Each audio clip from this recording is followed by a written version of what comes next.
नमस्कार दोस्तों, कैसे हैं आप सब? बेहतर, चकाचक, बहुत बढ़िया बहुत बढ़िया। आज का जो प्रश्न पूछा गया है, इस प्रश्न को आप देखें तो अब जो कैलकुलेटिव क्वेश्चन होते हैं उसको समय बचाने के लिए आपको अपना स्मार्ट तरीका अपनाना पड़ेगा। स्मार्ट तरीका से क्या मतलब है? जो कुछ आपने सीखा है, पढ़ा है, उसको अप्लाई करना सीखना पड़ेगा। आप सोचेंगे कि बस करे जा रहे हैं चीज़ों को पूर्णतः कैलकुलेट करके और क्वेश्चन हम सारे कर लें, तो ये संभव नहीं है।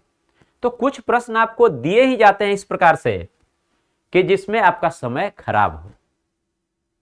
तो इसके लिए क्या करना है? अपनी चीज़ों को स्मार्ट तरीके से यूज करना सीखना है। आप अगर एक बार उपयोग करना अच्छे से सीख जाएंगे तो जानकारी यदि कम भी है तो आपका काम हो जाएगा, और पूरी जानकारी है लेकिन उसे अप्लाई नहीं कर पाते हैं तो दिक्कत है। तो हम लोग उसी का प्रयास करेंगे, इस प्रश्न को कैसे करें। अब आप देखिए, इस क्वेश्चन को यदि हम देखें तो हम लोग क्या समझेंगे कि 3 है, यहां पे पावर क्या हो जाएगी 1 2 3, इस तरह से कहां तक 3 की पावर 8 तक। इसका मतलब क्या हुआ? कितनी टाइम्स? 8 टाइम्स, 8 बार, है ना?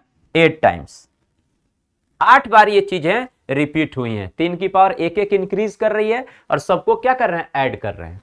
तो यदि हम देखें इसे तो हम लोग क्या कह सकते हैं कि यह प्रोग्रेशन का क्वेश्चन है, श्रेणी, और उसमें क्या कौन सी श्रेणी? जीपी हो जाएगी, ज्योमेट्रिक प्रोग्रेशन, गुणोत्तर श्रेणी। इसमें क्या होता है? इसमें रेशियो जो होता है वह इक्वल होता है। It means R is equal to क्या हो जाएगा? तो बाद का टर्म डिवाइडेड बाय उसके जस्ट पहले का टर्म। यदि इन दोनों को लेंगे तो दिस अपॉन दिस, इन दोनों को लेंगे तो दिस अपॉन दिस। 3 की पावर 2 अपॉन 3 की पावर 1, ये इक्वल होगा इनके। 3 की पावर 3 अपॉन 3 की पावर 2। देखिए 1 पावर से 1 पावर कट जाएगा, 3 आएगा, यहाँ 2 से 2 कट जाएगा, यहाँ भी 3 आएगा। और ये क्या है? रेशियो क्या पता चल गया? 3। मतलब आर क्या है? 3 है। तो ज्योमेट्रिक प्रोग्रेशन में आर क्या होता है? कांस्टेंट होता है, आपको मालूम है ना, जिसको हम लोग बोलते हैं रेशियो। ठीक है, तो अब ये बातें हैं। अब उसके अकॉर्डिंग यदि हमें एडिशन करना हो तो हमें ये भी दिख रहा है कि आर क्या है? ग्रेटर देन 1 है। और जब आर ग्रेटर देन 1 होता है तो यहां पे एडिशन एस क्या हो जाता है जी? एस एन बराबर क्या होता है? सम ऑफ ऑल एन टर्म्स। कितने? ये एन टर्म्स जो लिखे, एन क्या है? टोटल नंबर ऑफ टर्म्स है ना? 8 टाइम्स है, मतलब 8 टर्म्स है। 8 टर्म्स है, एक ये टर्म हुआ, एक ये हुआ, एक ये हुआ, इस तरह से 8 बार लिखा गया है तो 8 टर्म्स है।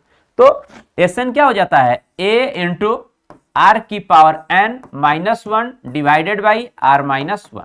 ये क्या होता है? First term. फर्स्ट टर्म को हम लोग क्या बोलते हैं? इसे हम लोग क्या बोलते हैं? a बोलते हैं। टोटल टर्म्स को क्या बोलते हैं? n बोलते हैं, जो यहाँ पे 8 लिखा हुआ है। r आपको पता चल गया है ये, ठीक है। तो ए आर एन, तीनों बातें आपको पता है, हम लोग योग ज्ञात कर सकते हैं। तो यहां हम क्या लिख सकते हैं? इक्वल टू, देखिए तो ए के स्थान पर ए क्या है? 3, तो 3 लिख लिए। यहां पे आर की वैल्यू क्या है? 3, इसकी पावर एन, एन कितना है? 8 माइनस 1 अपॉन 3 माइनस 1, ठीक है ना, ये वैल्यू। तो इसी बात को अगर हम कैलकुलेट करें तो आप सोचिए 3 की पावर 8 का कैलकुलेशन कितना बड़ा है। तो इतनी बातों में हमें नहीं फंसना है। हमें अपना स्मार्ट जो विजन है, स्मार्ट जो तरीका है, जो आपने सीख रखा है, उसको बेहतर तरीके से यूज करना है और चुटकियों में इसको क्वेश्चन सॉल्व करें। चलिए एक चीज पहले, इसी में 2-3 बातें हम लोग सीख लेंगे। पहली बात कि देखिए तो यदि आप यहां पे कौन सी संख्या जोड़ी जा रही है बार बार? 3 3 3 3 3 3।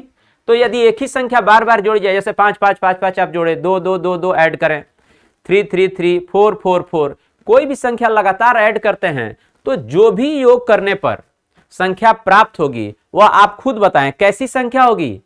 जो उस संख्या से विभाजित हो।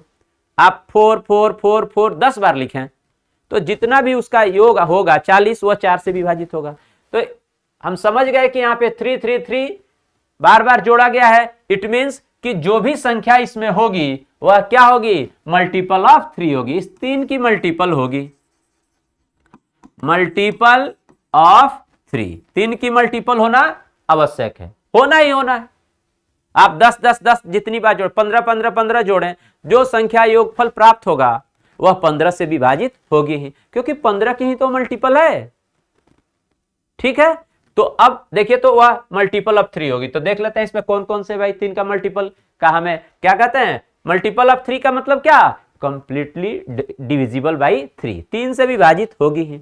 तो 3 से विभाजन का रूल हमें पता है, सम ऑफ डिजिट्स। देखिए तो 8 5 13 नहीं जाएगा, ये कैंसिल। इसको देखिए 6 और 6 12 और 5 17, ये भी नहीं होगा, ठीक है, ये नहीं होगा।